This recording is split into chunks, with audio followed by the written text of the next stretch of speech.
Good evening to all of you. आप सबों को पता है कि आज सेट का एग्ज़ाम हो गया है और हम कुछ PYQ का डिस्कशन करते हैं यहाँ बस। मैंने आज लीनियर अलजेब्रा के PYQ रखा हुआ है। नेक्स्ट लेक्चर में मैं कंटिन्यू करूँगी बाकी सारे PYQ को जैसे जैसे मुझे टाइम मिलते जाएंगे।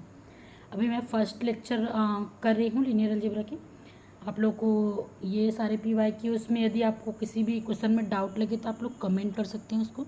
हो सकता है कि मेरा सोचने का तरीका हो सकता है गलत हो या मैंने गलत अप्रोच लगाया हो। ऐसा तो नहीं है कि मैं भी मतलब JRF क्वालिफाइड हूँ या फिर मैं एक टीचर हूँ तो मेरे से मिस्टेक नहीं हो सकती। तो कुछ मिस्टेक होंगी तो आप लोग बिल्कुल कमेंट कर दीजिएगा, मैं उनको करेक्शन कर लूँगी। और दूसरा ये कि आप लोग को आगे का वीडियो चाहिए तो सब्सक्राइब या लाइक कर सकते हैं या अपने दोस्तों को भी शेयर कर सकते हैं जिनको नीड हो उनकी। ठीक है, ये हमारा फर्स्ट क्वेश्चन है हमारा। इसमें दिया है कि हमारे पास एक लीनियर ट्रांसफॉर्मेशन दे दिया है आपको Rn से Rn पर हमें लीनियर ट्रांसफॉर्मेशन है सेटिस्फाइड हमें कंडीशन दे दिया है t² - t + i = 0। यदि हम लोग इसको मान ले सपोज ये करेक्टरिस्टिक पॉलिनॉमियल है किसी मैट्रिक्स A का t का, तो ये कैसा दिख रहा है λ² - λ + 1 = 0 के फॉर्म में दिख रहा है कि नहीं दिख रहा है एवरीवन? इसी के फॉर्म में दिख रहा है। यदि मैं इसको करेक्टरिस्टिक पॉलिनॉमियल मान लूँ यदि टी का, तो अब यहाँ पर से हम लोग को एक फार्मूला पता होगा, सबको पता है, एक फार्मूला पता है कि λ² - trace of A + determinant of A। तो यहाँ पर से यदि मैं देखना चाहूँ तो उसके डिटरमिनेंट क्या है 1 है इस 2x2 मैट्रिक्स का, है कि नहीं है? तो मतलब इस T मैट्रिक्स का डिटरमिनेंट नॉट इक्वल टू 0 है। मतलब हमारा जो T मैट्रिक्स है वो इन्वर्टिबल है। T मैट्रिक्स हमारा क्या है नॉट इक्वल टू 0 है, मतलब इन्वर्टिबल है। इन्वर्टिबल है मीन्स क्या? इन्वर्टिबल है मीन्स क्या बोल सकते हैं हम लोग इसको कि हमारे पास इन्वर्टिबल है ये, तो ये वाला option T is not invertible, तो ये तो डिस्कार्ड हो जाएगा, इन्वर्टिबल है ना। और ये ऑप्शन दे दिया है कि आपको T - i = invertible, not invertible ये भी दिया है। सपोज नॉट इन्वर्टिबल होने के लिए क्या होना पड़ेगा, या तो इसको i के इक्वल होना पड़ेगा तभी तो ये 0 देगा। यदि T हमारा i के इक्वल होगा तभी तो हमारा ये कंडीशन 0 होगा, तब बोल सकते हैं कि इन्हें नॉट इन्वर्टिबल है। इन्वर्टिबल होने के लिए तो हमें कम से कम उसका डिटरमिनेंट नॉट इक्वल टू 0 होना चाहिए। नॉट इन्वर्टिबल मतलब सिंगुलर होना चाहिए वर्ड आइए। सपोज आपने इस कंडीशन में T = i रखा तो देखना आप लोग T = i रख के तो i का स्क्वायर i ही होगा -i + i = 0। ये वाला केस तो ये तो कर जाएगा। क्या ये कंडीशन कभी भी होल्ड हो सकता है कि i = 0? ऐसा केस नहीं बन सकता। तो यहाँ पर T को आप लोग कभी भी 0 मैट्रिक्स नहीं ले सकते। मतलब यहाँ पर से पता चल गया कि T आपका नॉट इक्वल टू 0 है। अब T नॉट इक्वल टू 0 तो -i करने पर भी वो जरूरी तो नहीं है कि वो क्या होगा आपका नॉट इन्वर्टिबल हो, इन्वर्टिबल मैट्रिक्स होगा क्योंकि हमें T इन्वर्टिबल दिया हुआ है। ठीक है, तो ये ऑप्शन तो नहीं होगा। उसके बाद T क्या बोल रहा है, T is a real eigen value. यहाँ पर से आप लोग आइगन वैल्यू निकाल के देख लीजिएगा, 2 कॉम्प्लेक्स आइगन वैल्यू निकलेंगे, कॉम्प्लेक्स रूट, क्योंकि यहाँ पर समय क्या है 1 दिया हुआ है, λ² - λ + 1, ये वाला इसकी आइगन वैल्यू कॉम्प्लेक्स मिलेगी आपको। तो रियल आइगन वैल्यू बोला तो ये तो हो ही नहीं सकता। अब ऑप्शन थर्ड आपका करेक्ट हो जाएगा फिर यहाँ पर से। सबको क्लियर है? आगे चलते हैं इस क्वेश्चन में। इसमें पूछा है आपको 28 क्वेश्चन में कि आपके पास 1 1 2 2 1 और हमारे पास मैट्रिक्स बना के दिया है 1 3 1 और ये 1 2 2, ये हमारे पास कोई मैट्रिक्स बना के दिया हुआ है। हमें पूछा गया है कि the largest eigen value of A, इसकी लार्जेस्ट आइगन वैल्यू क्या होगी।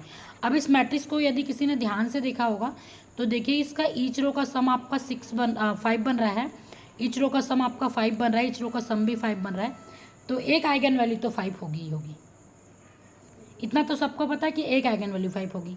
अब इसका डिटरमिनेंट निकाल के देख लेते हैं। यदि डिटरमिनेंट निकालें, यदि डिटरमिनेंट जिस प्रकार से बनेगा उसी प्रकार से हम लोग आइगन वैल्यू भी बता सकते हैं, है ना एवरीवन। अब यहाँ पर देखिए ट्रेस की बात करें, यदि इस मैट्रिक्स का हम लोग ट्रेस ऑफ ए निकालें तो ट्रेस ऑफ ए 2 + 3 + 2 = क्या हो गया आपका 7 आ रहा है। मतलब आइगन वैल्यू का सम आपका 7 है और एक आइगन वैल्यू 5 है, तो दो ही, या तो 1 होगी या -2, कुछ भी हो सकती है ये तो, है ना। ये सभी तो हो सकता है कि ये -3 हो जाए और ये +1 हो जाए, तो यहाँ पर से नहीं ले, सॉरी +3 हो जाए और ये -1 हो जाए, तो ये तो पॉसिबिलिटी अभी नहीं बन सकती यहाँ पर से। अभी एक आइगन वैल्यू हमें 5 मिली है और ट्रेस का सम हमें 7 मिला है। अब क्या कर सकते हैं, यहाँ पर से आप लोग डिटरमिनेंट निकाल लीजिए। 2 इस कॉलम के थ्रू निकालो तो ये हो जाएगा 3 1 2 2 और ये -1 और इसकी रिस्पेक्ट में निकालेंगे तो 2 1 2 2 और ये +1 और इसके रिस्पेक्ट में निकालेंगे यदि हम लोग तो ये वाला हो जाएगा 2 1 3 1। अब डिटरमिनेंट निकाल लीजिए। 2 इंटू इसका क्या होगा 3 इंटू 2 6 -2 मतलब 4 -1 4 2 इंटू 2 2 2 इंटू 2 का क्या हो जाएगा 4 और -2 ये +1 और ये हो जाएगा आपका 2 -3। यही होगा, सबको क्लियर हो गया होगा। अब ये वाला वैल्यू देख लीजिए 8 हो जाएगा और ये आपका हो जाएगा -2 को ये मल्टीप्लाई करेंगे तो ये मतलब सॉरी माइनस करेंगे तो ये 2 बचेगा और माइनस बाहर है इसलिए -2 हो जाएगा। यहाँ पर से आपका 2 कटेगा तो -1 बाहर तो एक -1 हो जाएगा। मतलब यहाँ पर से आइगन वैल्यू क्या मिल जाए, डिटरमिनेंट क्या मिल गया इस मैट्रिक्स ए का डिटरमिनेंट इक्वल टू निकाल रहे हैं ना हम लोग, तो डिटरमिनेंट ऑफ ए क्या मिला आपका, डिटरमिनेंट ऑफ ए 5 मिला। मतलब आइगन वैल्यू हमारा 5 है और डिटरमिनेंट भी 5 है और हमें पता है कि λ1 λ2 λ3 का प्रोडक्ट हमें 5 मिलना चाहिए, क्योंकि हमें ये रिजल्ट पता है कि ऑल आइगन वैल्यू का प्रोडक्ट हमारा डिटरमिनेंट होता है। अब डिटरमिनेंट होता है तो ये हो सकता है या तो ये -1 होगा या +1 होगा, है ना, दोनों केस में। अब यहाँ पर 7 उसका सम हमारा क्या होना चाहिए, सम हमारा 7 होना चाहिए। तो 2 आइगन वैल्यू आपके -1 आ जाएंगे फिर, तो यहाँ पर से लार्जेस्ट क्या हो जाएंगे 5 हो जाएंगे। या इतना आप कैलकुलेशन नहीं भी करते हैं तो यहाँ पर से समझ आ रहा था कि ईच रो का सम 5 है और ट्रेस आपका 7 आ रहा है तो अधिकतम तो 5 ही हो सकती थी, है ना। और डिटरमिनेंट भी यदि आप नॉर्मल डिटरमिनेंट निकालते तो ये वाला ऑप्शन बी आपका करेक्ट हो जाएगा फिर इसमें। अब क्वेश्चन नंबर थर्ड क्वेश्चन आया हुआ है आपका, ये आपका है 35 में। और if A is any arbitrary orthogonal matrix बोल रहा है, देन हमें बताना है कि ए मैट्रिक्स का डिटरमिनेंट क्या होगा। और आप सबको पता होगा कि डिटरमिनेंट ऑर्थोगोनल मैट्रिक्स का डिटरमिनेंट हमेशा +-1 होता है, ठीक है एवरीवन। ठीक है, ऑर्थोगोनल मैट्रिक्स क्या होता है, A into A transpose equals to A transpose A equals to I होता है, ये हमारा ऑर्थोगोनल मैट्रिक्स होता है। हमें पता है कि ए ट्रांसपोज का डिटरमिनेंट इक्वल्स टू ए का डिटरमिनेंट होता है, तो इसको हम लोग क्या लिख सकते हैं, एक पार्ट को ले लें तो determinant of A into determinant of A transpose यदि प्रॉपर्टी लगा लें और आई का डिटरमिनेंट, ये इस फॉर्म में लिख सकते हैं। और यहाँ पर से हम लोग इसको ए से चेंज कर देंगे तो डिटरमिनेंट ऑफ ए का स्क्वायर इक्वल्स टू A1, इसका आइडेंटिटी मैट्रिक्स का डिटरमिनेंट 1 ही होगा।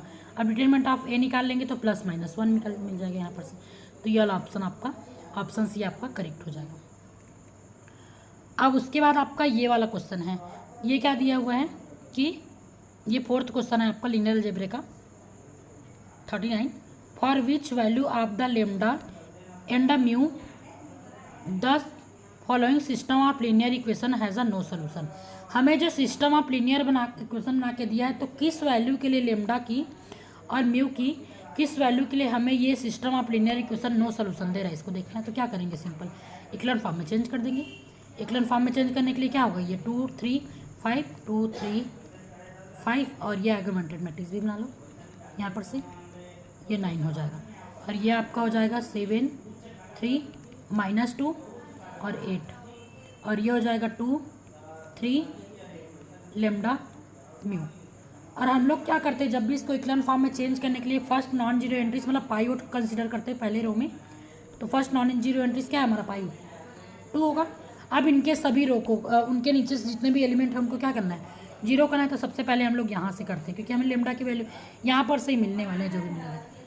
अब देखो सिंपल आप लोग देख रहे होंगे कि ये वाला रो और ये वाला रो में ये दोनों एलिमेंट तो सेम है, तो आप लोग सिंपल R3 में आप क्या कर सकते हो, R3 - R1 कर सकते हो।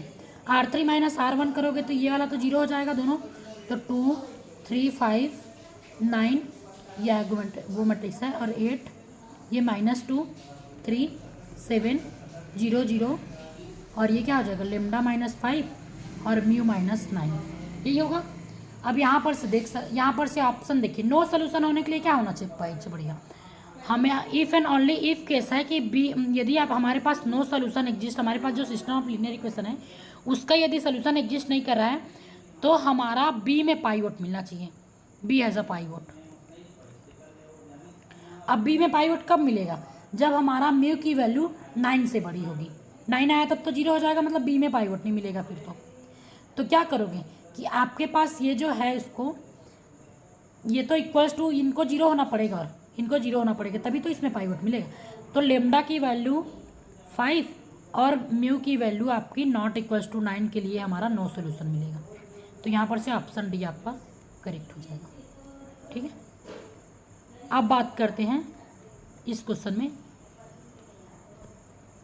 लेट M2x2 का बी हमारे पास इनर प्रोडक्ट स्पेस है इफ़ हमें ए और बी दिया हुआ है एंड हमें इसका इनर प्रोडक्ट इस फॉर्म में डिफाइन करके दिया है। अब angle between alpha and beta निकालने के लिए बोला है और हमारे पास कोई भी इनर प्रोडक्ट है इसमें एंगल निकाले तो उसका फार्मूला होता है हमारा cos theta equals to inner product of alpha comma beta upon norm of alpha into norm of beta. ये होता है हमारे पास फार्मूला। अब हमारे पास ये अल्फा की वैल्यू गिवन है, इसके नॉर्म कैसे निकालते हैं, नॉर्म ऑफ अल्फा कैसे निकालते हैं? ईच एलिमेंट का स्क्वायर करके रूट कर देते हैं। तो ईच एलिमेंट का स्क्वायर करोगे तो क्या हो जाएगा?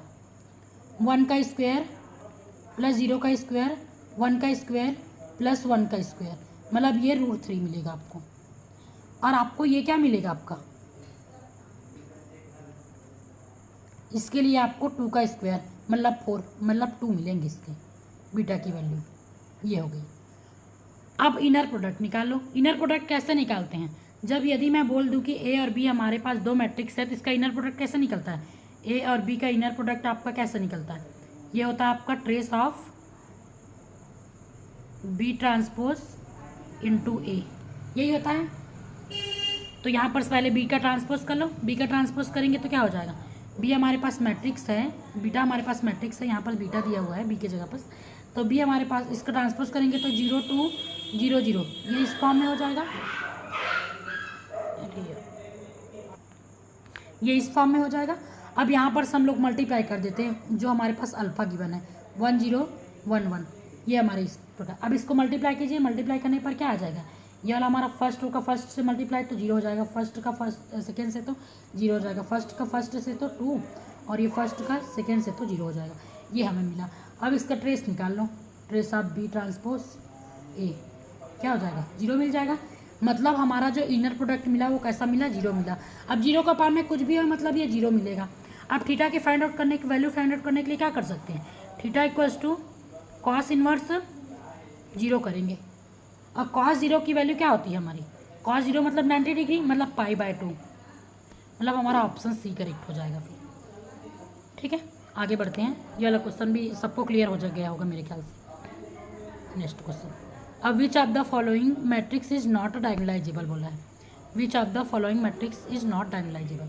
अब इसमें से 4 ऑप्शन दिया हुआ है, इसमें से कौन सा मैट्रिक्स डायगोनलाइजेबल नहीं है इसको बताना है।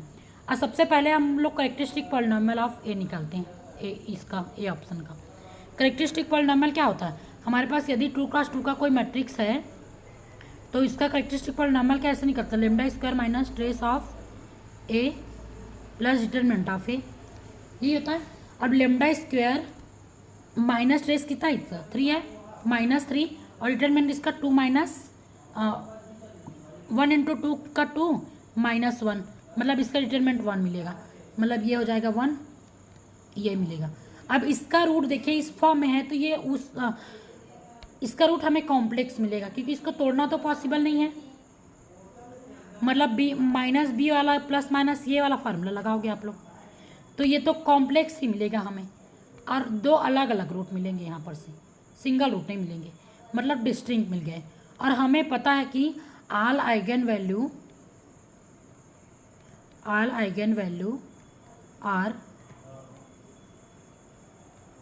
डिस्टिंक्ट, देन जो मैट्रिक्स गिवन मैट्रिक्स क्या हो जाएगा आपका? गिवन मैट्रिक्स इज डायगोनलाइजेबल, ये होता है। ठीक है, तो हमारा ये वाला ऑप्शन तो ये तो डायगोनलाइजेबल हो जाएगा, मतलब करेक्ट नहीं है, नॉट डायगोनलाइजेबल पूछा है। अब सेकेंड में ही देखिए हमारे पास यदि कोई लोअर ट्रायंगुलर मैट्रिक्स है, अपर ट्रायंगुलर मैट्रिक्स है, या डायगोनल मैट्रिक्स है, या स्केलर मैट्रिक्स है, इस प्रकार के कुछ भी मैट्रिक्स दिख जाता है स्पेशल टाइप से, तो उसकी आइगन वैल्यू उसका क्या हो जाता है, डायगोनल एलिमेंट्स हो जाता है उनका। तो यहाँ पर से इसके आइगन वैल्यू क्या हो जाएंगी, 1 और 2 हो जाएंगे इसके आइगन वैल्यू, मतलब 2 डिस्टिंक्ट आइगन वैल्यू मिल गए फिर से। ये भी डायगोनलाइजेबल हो जाएगा, मतलब नॉट डायगोनलाइजेबल तो ऑप्शन में बोला तो ये तो करेक्ट नहीं होगा। अब ये भी डायगोनलाइजेबल हो जाएगा क्योंकि इनको हम लोग निकालेंगे, यदि इसी फार्मूला से निकाल लें इसकी, लेमडा स्क्वायर माइनस इसका ट्रेस क्या हो जाएगा, 0 है, और डिटरमिनेंट इसका +1 होगा इक्वल्स टू 0। माइनस माइनस ये एक बार है, एक बार माइनस है, और ये इसका प्लस होगा। अब इसका भी रूट देख, लेमडा के रूट प्लस माइनस आयोटा मिलेंगे, प्लस माइनस आयोटा मतलब डिस्टिंक्ट आइगन वैल्यू, तो ये भी डायगोनलाइजेबल होगा, मतलब ये ऑप्शन भी करेक्ट नहीं होंगे।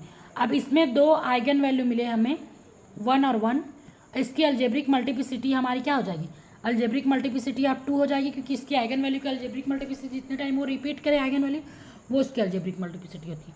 अब ज्योमेट्रिक मल्टीप्लिसिटी क्या होती है, n minus rank of a minus lambda I. अब हमें आइगन वैल्यू ए के लिए निकाल रहे हैं। अब इसके लिए ए हमारे पास मैट्रिक्स ये गिवन है 1 1 0 1, और माइनस में लेमडा आई कर दूं, मतलब 1 ही है, मतलब माइनस आई 0 0 आई ही होगा। तो ये क्या हो जाएगा आपका 0 1 0 0 ये बनेगा, और इसका रैंक क्या हो जाएगा 1 हो जाएगा, मतलब n क्या है आपकी 2 है, 2 माइनस 1, मतलब ज्योमेट्रिक मल्टीप्लिसिटी आप 1 क्या हो जाएगी 1 हो जाएगी, मतलब अलजेब्रिक मल्टीप्लिसिटी और ज्योमेट्रिक मल्टीप्लिसिटी आपकी इक्वल नहीं आई। इक्वल नहीं आई मतलब आप क्या कर सकते हो यहाँ पर से, ये आपका डायगोनलाइजेबल नहीं है, तो ऑप्शन डी आपका करेक्ट हो जाएगा। आगे बढ़ते हैं क्वेश्चन नंबर 7 पर। क्वेश्चन नंबर 7 सॉरी गाइस, थोड़ा सा तबीयत ठीक नहीं है इसलिए। अब हमारे पास यू बना के दे दिया है सेट, यू हमारे पास दिया हुआ है A B C such that, हमें 3 कंडीशन देके रखे हुए हैं। एक हमारा a + 2b - 3c = 0, और एक हमारा 2a + 5b + 2c = 0, और 3a - b - 4c = 0। ये 3 एलाई कंडीशन गिवन है ना। एलाई कंडीशन कितने हैं, 3 कंडीशन गिवन है। अब हमें जब भी ये मैट्रिक्स बना हुआ है, हमें जब भी इसकी वो निकालना रहता है, यदि हम लोग इसका डायमेंशन निकालते हैं, डायमेंशन ऑफ यू में बात करूँ तो क्या हो जाता है, नंबर ऑफ अननोन्स कितने हैं 3 हैं, माइनस जितने एलाई कंडीशन -3 एलाई कंडीशन, मतलब इसकी डायमेंशन ऑफ यू क्या हो जाएंगे, इनकी 0 हो जाएंगे। और इस मैट्रिक्स का रैंक भी 0 है, क्योंकि डिटरमिनेंट इसका नॉट इक्वल टू 0 है। और या फिर आप लोग ये तो हो गया, डायमेंशन यू आपका 0 होगा, ये यहाँ पर से पता चल गया। अब यू 0 है, मतलब इसका रैंक भी हमारा वो है 3 है। अब रैंक 3 के लिए आप लोग इसको इक्वलेंट फॉर्म में कन्वर्ट कर सकते हो, और ये सिंपली कन्वर्ट करना सबको आता है मेरे ख्याल से। रैंक निकाला तो ऑप्शन डी इसका करेक्ट हो जाएगा। फिर आगे बढ़ते हैं, ठीक है। क्वेश्चन नंबर 8 है, क्वेश्चन 8 है हमारा, और ये 45 क्वेश्चन है आपका। इसमें आपको ये मैट्रिक्स बना के दे दिया है, ये 1T 0 और 1 1T, और यहाँ पर 0 1 1, ये मैट्रिक्स दिया हुआ है आपको। अब इस मैट्रिक्स का हम लोगों को क्या निकालना है कि हमें इसका डिटरमिनेंट निकालना है। सबसे पहले तो डिटरमिनेंट निकालना है, विच of the following is true बोल रहा है। अब इसका डिटरमिनेंट निकालेंगे तो 1, और ये वाला मैट्रिक्स हो जाएगा 1T 0 1, ये वाला लेंगे, एक मिनट सॉरी 0 1 नहीं होगा, 1 1 है, ये 0 1 1 है, तो ये वाला केस आपका बन जाएगा। यदि 1 के रिस्पेक्ट में करेंगे तो 1 1, -1 इसके रिस्पेक्ट में करेंगे तो ये दोनों को लेना पड़ेगा, फिर T 0 1 1। अब यदि मैं इसकी 1 इनका प्रोडक्ट करूँ तो 1 - T हो जाएगा, 1 - T -1, और ये आपका T हो जाएगा सिंपली T - 0, मीन्स ये क्या बन जाएगा आपका 1 - T = 0। ये होगा डिटरमिनेंट निकालने के लिए हमें, ठीक है एवरीवन। अब उसके बाद यहाँ पर से 1 - 2T = 0, मतलब T की वैल्यू क्या आ गई आपकी 1/2 आ गई T की वैल्यू। मतलब डिटरमिनेंट को 0 होने के लिए आपका T की वैल्यू हमें एक ही वैल्यू मिल रही है डिटरमिनेंट 0 होने के लिए। तो तो आप लोग बोल सकते हो कि डिटरमिनेंट को 0 यहाँ पर दिया फर्स्ट ऑप्शन में, is a polynomial of determinant की डिग्री 2 है। और यहाँ पर आप लोग देख चुके हैं कि आप लोग के डिटरमिनेंट की जो डिग्री है वो 2 नहीं है। ठीक है, यहाँ पर हम लोगों को जो डिटरमिनेंट मिला है ये इसकी डिग्री 2 नहीं है, तो ये वाला ऑप्शन तो डिस्कार्ड हो गया, नहीं होगा। डिटरमिनेंट 0 है फॉर ऑल टी के लिए बोल रहा है, हमें तो सिर्फ सिंगल टी के लिए मिला है। डिटरमिनेंट 0 है बोल रहा है इनफाइनाइट मैनी टी के लिए बोल रहा है, तो ये भी पॉसिबल नहीं है। अब ऑप्शन डी आपका करेक्ट हो जाएगा, determinant equal to 0 exactly 1 value आप टी के लिए, तो ऑप्शन डी आपका करेक्ट है। ठीक है, इसमें अब आगे चलते हैं। ये आपका 46 क्वेश्चन नंबर ऑफ क्वेश्चन 9 नवा क्वेश्चन है। The rank index and the signature of a quadratic form given the below the respectively then which of the following is true बोल रहा है। अब इसमें उन्होंने रैंक इंडेक्स और सिग्नेचर को क्रमशः दिया हुआ है, ये पूछा तो कौन सी पॉसिबिलिटी है। सपोज मैंने 3 रैंक मान लिया, मतलब रैंक का मतलब क्या होता है, non zero eigen value, non zero eigen value मतलब positive eigen value plus negative eigen value, ये इक्वल्स टू रैंक होता है हमारा। अब इंडेक्स क्या होता है आपका, इंडेक्स आपका होता है number of positive eigen value, eigen value होता है।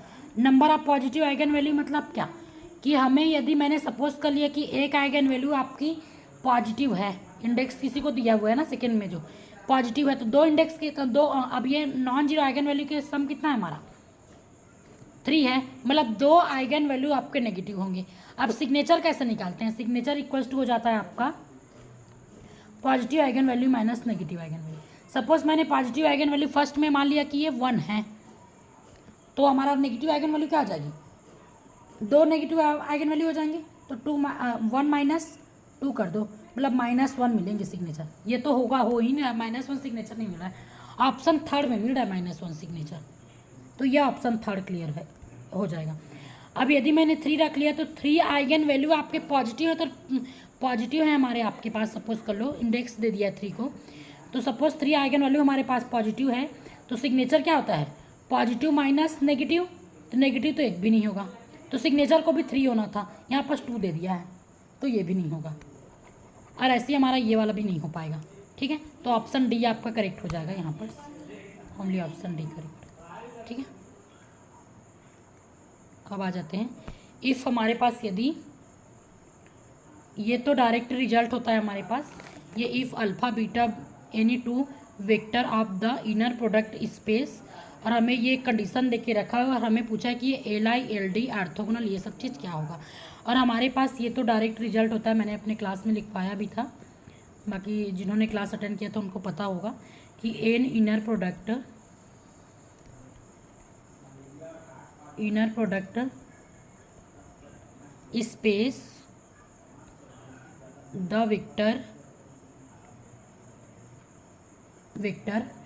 अल्फा एंड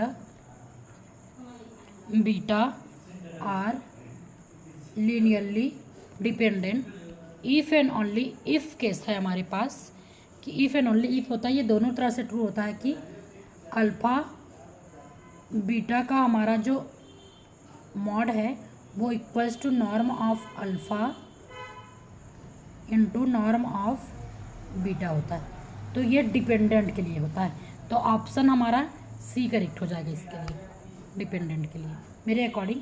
ठीक है, और ये रिजल्ट भी है, तो अब 10 क्वेश्चन नंबर 10 की वैल्यू ये होगी।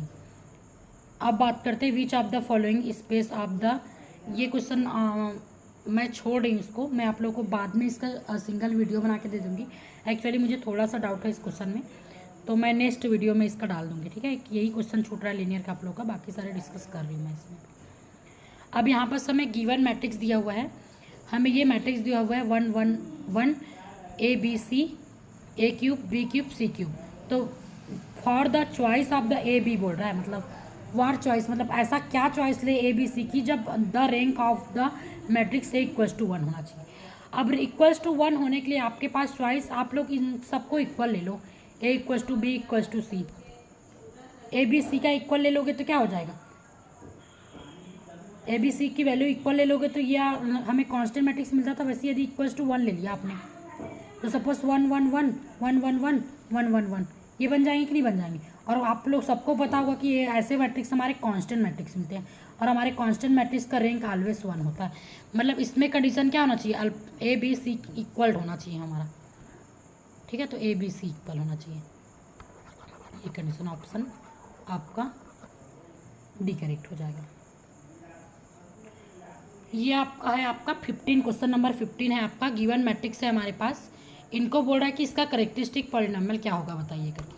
अब हमारे पास 3x3 के मैट्रिक्स से करेक्टरिस्टिक पॉलिनॉमियल बनाते हैं हम लोग। यदि ए मैट्रिक्स है, यदि ये हमारा 3x3 का है तो इसका फार्मूला होता है lambda cube minus trace of A lambda square plus A11 plus A22 plus A33 into में lambda minus determinant of A equals to 0। एक मिनट, इक्वल्स टू 0 करके। अब हमें जो गिवन मैट्रिक्स है इसका हमें ट्रेस बता दो। ट्रेस क्या है 2 2 2, मतलब ट्रेस का मतलब होता है डायगोनल एंट्रीज का सम, तो 6 हो जाएगा। तो lambda cube minus 6 lambda square. अब इसका डिटरमिनेंट निकाल लो, डिटरमिनेंट निकाल लीजिएगा सब लोग। डिटरमिनेंट निकालना सबको आता है, इसका डिटरमिनेंट 4 आ जाएगा, ठीक है। डिटरमिनेंट 4 आएगा, मतलब ये वाला ऑप्शन आप नहीं भी निकालते हैं तो ये वाला ऑप्शन आपका क्या हो जाएगा, ये सपोज आपका ऐसे ही रख दो plus A11 plus A22 plus A33 into lambda minus 4 equals to 0। सबसे पहले तो 6 आ गया ये वाला वैल्यू दोनों, तो यहाँ पर से ये वाला 2 ऑप्शन तो बिल्कुल नहीं होंगे कि ट्रेस 6 आया है। मतलब ए स्क्वायर का जो कॉफिशिएंट होता है वो हमारा ट्रेस दिखाता है मैट्रिक्स का, तो ट्रेस हमारा 6 आया। मतलब ये वाला 2 पॉसिबिलिटी बन सकती है, ये दोनों तो बिल्कुल नहीं हो सकता। अब सेकेंड में आपको डिटरमिनेंट आपको 4 मिल गया, तो 4 मिल गया तो ये 4 है, इसका 4 नहीं है, 6 है डिटरमिनेंट इसका, तो ये वाला ऑप्शन भी डिस्कार्ड हो जाएगा, मतलब ऑप्शन बी करेक्ट हो जाएगा, ठीक है। तो आपको सेकेंड बाकी सब निकालने की जरूरत नहीं थी, ट्रेस और डिटरमिनेंट से ये ऑप्शन हो रहा था, ठीक है। अब आगे क्वेश्चन करते हैं। ये question number last linear algebra का साथ 14 क्वेश्चन ही देखी मैं अभी, PDF भेजा है किसी ने तो, और क्वेश्चन होंगे तो मैं नेक्स्ट लेक्चर में जो एक क्वेश्चन बचा उनके साथ में कर दूंगी।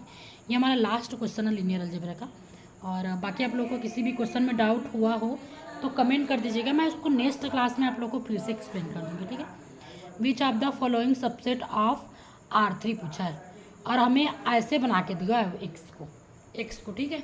हमारे पास एक्स झाई 1 झाई 2 झाई 3 दिया हुआ है और हमें कंडीशन दिया है कि फॉर ऑल एक्स विथ हमें झाई equals to Zai 1 equals to झाई 2 और ये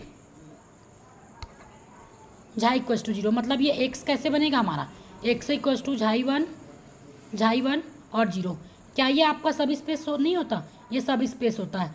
ये आपका 0 0 कंडीशन को भी सेटिस्फाई कर रहा है और ये आपका उनको भी सेटिस्फाई कर रहा है, दो जो कंडीशन है एडिशन और स्केलर मल्टीप्लिकेशन का, तो ये तो आपका सब स्पेस हो जाएगा।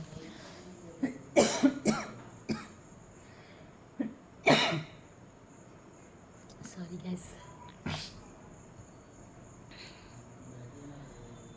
ऑल एक्स विथ झाई की वैल्यू हमारी क्या होनी चाहिए बोल रही है, झाई की वो फर्स्ट झाई की वैल्यू है, जो झाई की वैल्यू है वो झाई 2 + 1 होना चाहिए। मतलब हमें जो झाई 2 + 1 और झाई 2 + 1 ऐसे लेना है हमें। तो यहाँ पर जब +1 ही दिख गया मतलब हमें पता है कि कोई कांस्टेंट, ये किसी भी झाई की वैल्यू के लिए हमारा 0 तो सेटिस्फाई नहीं करेगा, 0 0 कंडीशन, और सब स्पेस होने के लिए 0 0 कंडीशन सेटिस्फाई करना चाहिए। तो ये 1 आ गया तो ये सब स्पेस नहीं होगा। फॉर ऑल पॉजिटिव झाई हमारा पॉजिटिव है बोल रहा है, अब पॉजिटिव होगा तो भी 0 0 का सेटिस्फाई नहीं करेगा, तो ये भी सब स्पेस नहीं होगा। अब ये भी हमारा कांस्टेंट दे दिया, सबका सम बोल रहा है, कंडीशन दिया। जब भी कांस्टेंट आ जाता है हमें ऐसे कोई वेक्टर स्पेस सब स्पेस में, तो सबको पता होगा कि कांस्टेंट टर्म आ जाता है तो ये हमारा सेटिस्फाई नहीं करता, तो ये भी सब स्पेस नहीं होगा। Thank you so much everyone. And कुछ भी डाउट हुआ हो तो फिर आप लोग कमेंट कर दीजिएगा और अपने दोस्तों तक शेयर कर दीजिएगा। Okay bye, take care, thank you so much.